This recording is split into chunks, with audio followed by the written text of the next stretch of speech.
ತುಂಬಾನೇ ರುಚಿಯಾಗಿರುವಂತಹ ಈ gobi fried rice ನ ಹೇಗೆ ಮಾಡ್ಕೊಳ್ಳೋದು ಅಂತ ಸುಲಭವಾಗಿ ತೋರಿಸ್ಕೊಡ್ತಾ ಇದ್ದೀನಿ.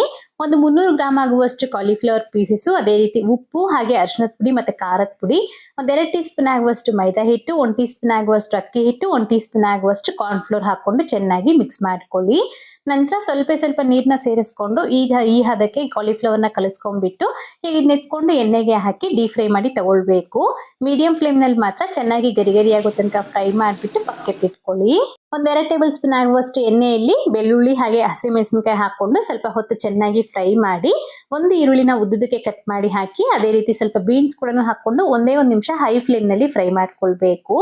ಅದಾದ್ಮೇಲೆ ಇದಕ್ಕೆ 1 ಟೇಬಲ್ ಸ್ಪೂನ್ ಆಗುವಷ್ಟು ಸೋಯಾ ಸಾಸ್, ಅದೇ ರೀತಿ ರೆಡ್ ಚಿಲ್ಲಿ ಸಾಸ್, ಅದೇ ರೀತಿ 1 ಟೀ ಸ್ಪೂನ್ ಆಗುವಷ್ಟು ವೆನಿಗರ್ನ ಹಾಕೊಂಡು ಚೆನ್ನಾಗಿ ಮಿಕ್ಸ್ ಮಾಡಿಕೊಂಡು, ಅನಂತರ ಇದಕ್ಕೆ ಫಸ್ಟ್ ಫ್ರೈ ಮಾಡಿ ಎತ್ತಿಟ್ಕೊಂಡಿರೋ ಈ ಗೋಬಿ ಪೀಸಸ್ ಮತ್ತೆ ಅನ್ನ, ಹಾಗೇನೆ ಸ್ವಲ್ಪ ಪೆಪ್ಪರ್ ಪೌಡರ್ ಮತ್ತೆ ರುಚಿಗೆ ತಗ್ಗಷ್ಟು ಉಪ್ಪನ್ನ ಹಾಕಿ ಮಿಕ್ಸ್ ಮಾಡ್ಕೊಂಡ್ರೆ ನಮಗೆ ಗೋಬಿ ಫ್ರೈಡ್ ರೈಸ್ ರೆಡಿ.